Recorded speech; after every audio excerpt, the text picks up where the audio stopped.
เขามาต่อในของตัวนี้เนาะก็คือเอาสื่อในแต่ละฟิลของในของ input ในเทคของ input ตัวในส่วนของฟอร์มเฮานี่เนาะเขามาใส่ถูกตัว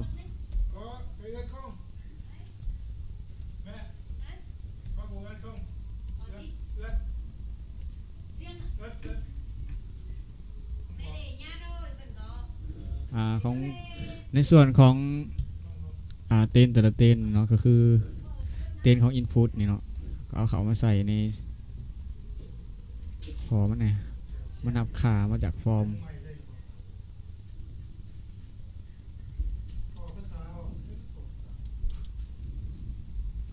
คือกรอบมาเลยเนาะกรอบมาก่อนอันนี้ก็เป็นโซ่เหลืองต่อมาโซ่เหลืองแล้วหิงแองซ้ำหิงแองเขาจะมีวิธีอัปโหลดต่างเนาะส่วนในซ้ำหิงแองนี่โอเคเดี๋ยวตัวนี้ขอลบออกก่อน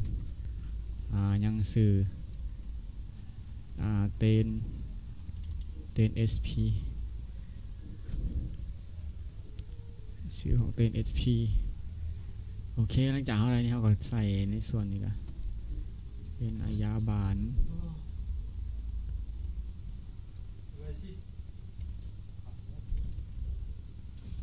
นี่เป็นโซ่เหลืองนี่เนาะ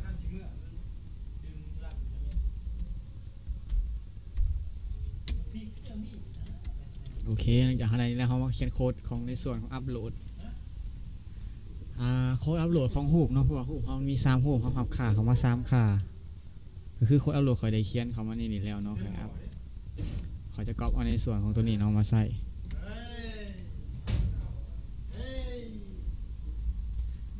เนาะเขาจะอธิบายในส่วนของอัปโหลดตัวนี้ก็คือตัวนี้เป็นสื่อของเนมจากพออัปโหลดเขาเอามาเนาะก็คือเนมจากฮิงโหมดเนาะก็คือฮิงโหมดตัวนี้เขามาเปลี่ยนเลยก็คือฮิงโหมดนี่โอเคนี่ก็คือฮิงโหมดนี่เนาะก็คือสูตรของอัปโหลดเนาะฝากอินโฟนี่แล้วก็เบสเนมก็คือเขาจะรีเนมใหม่ก็คือรีเนมของในส่วนของรูปใหม่หลังจากเขารีเนมแล้วเขาจะสื่อของเขาจะเขียนเทคเขาจะเขียนตัว img นี่เป็นสื่อหลักแล้วก็ตัวนี้สื่อของเนมที่ว่ามันแรนดอมมาให้เขานะแล้วเขาจะตามด้วยสื่อของนามสกุลของไฟล์แล้วก็ตัวต่อมาก็คือ image path ก็คือเขาต้องการโหลดไปในพาธของในส่วนของโฟลเดอร์ img เขามาเบิ่งโฟลเดอร์นอกเขาก่อนก็คือในส่วนของเดโมเนาะก็คือโฟลเดอร์ img ก็คือโฟลเดอร์ตัวนี้เนาะเขาจะอัปโหลดพาธเข้ามาในส่วนตัวนี้ในโฟลเดอร์ img เขาก็ใส่อัปโหลดพาธแล้วเอาพาธสื่อพาธก็คือตัวนี้เนาะก็คือสื่อตัวนี้แล้วก็ new name ใหม่ก็คือ name ของตัวนี้ทั้งหมดนี่เอามาต่อกันแล้วเขาก็ใส่ฟังก์ชันของมูอัปโหลดไฟล์เนาะแล้วก็สื่อมาถ้าว่ามันอัปโหลดบ่สำเร็จให้มัน echo ออกมาว่าบ่สำเร็จเนาะในนี้เขาอัปโหลดมีอยู่3รูปเขาก็ก๊อปอันนี้เลย3ตัวก็คือ1 2 3ก็ให้เปลี่ยนเนาะจากimg ตัวนี้ก็เป็นแอง2ตัวนี้ก็เป็นแอง2เนาะก็ตั้งชื่อนี่แอง2ตัวนี้ก็แอง3เนาะพออัปโหลด3รูปแอง3โอเคตัวในส่วนของตัว1เนาะตัวว่าหมาของหมารวยเนาะตัวที่ว่าขอยยังพันเดี๋ยวเขามาเดี๋ยวขอยเทรด EP ต่างเนาะตัวว่าหมารวยนี่ขอยจะให้ค่ามันเท่า1เลยหายจะอัปโหลดตัวหมารวย1ในนี้เนาะเพราะว่าเราต้องมีแสดงของหมารวยเพราะเขามีรวยแล้วเขาต้องมาแสดงรวยในส่วนของฟอร์มเขานี่เนาะเราต้องมีลิสต์แบบเป็นคอมโบบล็อกที่ว่าแสดงเป็นรวยที่เขาเพิ่มเข้ามาขอเห็ด เอาเป็นแบบเฮ็ดใน EP นี่เลยขอเฮ็ดใน EP นี่เลยเนาะขอสร้างของตัวมารวยขึ้นมาเลยก็คือขอยก๊อปเข้ามาแล้วก็คือตัวนี้เดี๋ยวขอยก๊อปโค้ดเข้ามาเดี๋ยวจะอธิบายให้โอเคก็คือขอยแท็กดิฟก็คือมารวยก็ขอยตั้งซื้อมารวยสารเพิ่มเนาะก็มารวยตัวนี้ขอยตั้งซื้อมารวยเข้ามาเบิ่งในฟอร์มของรวยสารเพิ่มก็คือมารวยเต้นรวยมารวยเนาะ ID เนมเป็นมารวย ID ตัวแสดงเป็นคอมโบบ็อกเนาะก็เลยใส่ select เนาะของ option สารเพิ่มแล้วก็ค่า input แล้วก็ค่า text ตัวนี้เข้ามาเฮาจะ2ค่าก็คือหมากับเต้นเนาะคือไอคอนเฮาบอกมาเนาะก็คือในตารางของ list สารเพิ่มก็เอามาแสดงกับคิวรี่คำสั่งตัวเทิงนี้โดยใส่คำสั่ง MySQL กับคิวรี่2อันแล้วก็ใช้คำสั่งคืนค่าเนาะก็คือ MySQL fetch object คืนค่ามาหลังจากเอาสื่อนี่เข้ามาใส่แล้วก็เอาหมารวยตัวนี้เข้ามาใส่ในส่วนของvalue เอามาลองพรีวิวเบิ่งว่ามันจะมาบ่ฟอร์มเฮามันจะมียังมาบ่ในส่วนของนี่เนาะมันจะดึงข้อมูลคือ2ข้อมูลที่เฮามีเนาะคือ iPhone บ่แล้วก็ Xiaomi แล้วต่อมาเฮาจะเอาค่าตัวนี่เนาะเฮาจะดึงสื่อของหมารวยนี่ไปในส่วนของสื่อลีนี่เฮาก็เขียนดอลลาร์เนาะโพสโอเควางเลยหลังจากเฮาได้นี้แล้วเฮาก็มาเขียนโค้ด insert into ก็คือ insert เข้าฐานข้อมูลก็คือตั้งตัวแปร MySQL ก็คือโค้ด insert คือเก่าโค้ด insert มากรอบเอาในส่วนนี้คือโค้ด insert value เพื่อความบวกให้มันลง insert into ตารางสารเพิ่มตารางสารเพิ่มก็คือโลที่เราจะ insert เข้ามาก็มีจักโลก็คือเขามาก๊อปอันนี้เนาะในตารางสารเพิ่มเขากับโลตัวนี้เอามาก๊อปเอาเลยก๊อปมา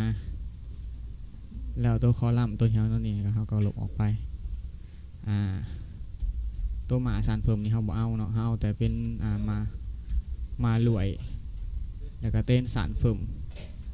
แล้วก็ย้าเหยียบโซ่เหลืองอย่าลืมเนาะตัวนี้ก็เป็นใส่จุดหนึ่งก็ในส่วนของแอง1แอง2แอง1แอง2แอง3แอง3ตัวไงเหยียบเฮาบ่ใส่เพราะว่ามันเป็นเฮาเห็นมันตื่นดงแล้วต่อมาเนาะในส่วนของ value เฮามีค่าที่เฮาเหยียบเฮาเอาเข้ามาก็คือค่าอยู่เทิงนี่ก็คือค่า value พวกนี้เนาะก็แล้วก็เต้นพวกนี้แอง1แอง2แอง3นี่เฮาก็มาใส่เลยดอลลาร์ของมารวยจุดต่อมาแมนเต้นของสารเพิ่มเนาะก็คือเต้นสารเพิ่มแล้วก็ในส่วนของตัวยาเหยียบก็คือยาบานต่อมาแล้วก็เป็นยาเหยียบต่อมาแล้วก็โซ่เหลืองตัวนี้อย่าลืมใส่ในส่วนของเครื่องไม้ฟันหนูเนาะจุดแล้วก็ในส่วนของต่อมายาเหยียบแล้วโซ่เหลือง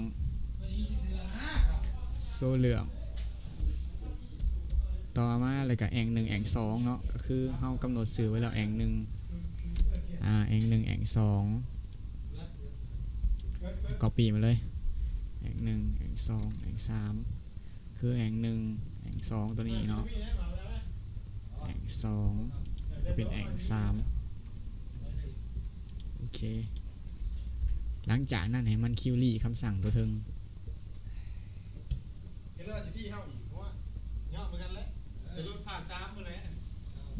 ในตัวนี้มันเฮาถืออยู่ว่าวาลูเนาะตัวนี้ปิด underscore text โอเคน่าจะถือแล้วเฮามาลองคิวรี่ข้อมูลเฮามาตั้งตัวแปรเนาะ qq mysql mysql mysqli mail query ลิงก์จุด$AQLI อะไร QL สื่อเนาะสื่อของตัวนี้หลังจากนั้นให้มัน location หลังจากมันเพิ่มแล้วให้มันไปใส่ก็คือให้มัน location ไปในหน้าของกดลีเว็บ .php เนาะอย่าลืมใส่โอเคเรามาลองเพิ่มข้อมูลเบิ่งว่ามันจะเพิ่มได้บ่เรามาลองเพิ่มข้อมูลรีเฟรชก็ค่อยลองใส่เป็น Xiaomi เนาะซื้อก็เป็นเหรียญถ้วย Xiaomi หาราคาเนาะค่อยใส่ประมาณเท่าไหร่สมมุติเนาะค่อยใส่ประมาณ 3,000 บาท ราคาขายค่อยขาย 3,500 จำนวนที่ข่อยเครื่องมา12เครื่องรูป1ก็คือรูปโทรศัพท์ที่เราต้องการเกียมเข้ามาไว้เนาะตัวนี้ข่อยขออนุญาตเอารูปที่มีในรูปที่มีในตัวนี้เนาะคือ Xiaomi ตัวนี้โอ้ตัวที่3ก็เอารูปนี้เลยมันจะอัปโหลดประมาณ3รูปหลังจากนั้นเราลองเพิ่มข้อมูลตรงมียังผิดพลาดบ่โอเคเรามาลองในฐานข้อมูลเรามีข้อมูลยังเข้าบ่นี่เนาะมันจะข้อมูลเราจะเข้ามาก็คือหลวย2ก็คือหลวยของ Xiaomi คือราคาหับแล้วก็โซ่เรื่องรูป1รูป2รูป3ตัวเที่ยวบัญชีเราก็จะมันเพิ่มอัตโนมัติคือบัญชีของตอนนี้เลยก็คือบัญชีในตอนนี้เลยเนาะเรามากวดเบิ่งในส่วนของพาร์ทที่เราโหลดก็คือสื่อนี่เนาะมันจะมีรูป3รูปกับรูปที่4ตัวนี้เป็นรูปตัวเก่าของข่อยเอามันตัวส่วนที่นี่โอเคเนาะใน EP นี่ก็คือสร้างฟอร์มแล้วก็อัปโหลดไฟล์ก็คือพาร์ทหน้าสิมาสอนเกี่ยวกับการเอารูปที่เราอัปโหลดนะขึ้นมาแสดงในส่วนของหน้าเว็บเอามาแสดงในส่วนของหน้าอินเด็กซ์เอามาแสดงในส่วนของหน้านี้แล้วก็ข้อมูลจะแสดงอย่างนี้เนาะ EP นี่ก็ขอจบลงอันนี้เนาะก็ผิดพลาดตัวใดก็ขออภัยนำเนาะแล้วพบกัน EP หน้า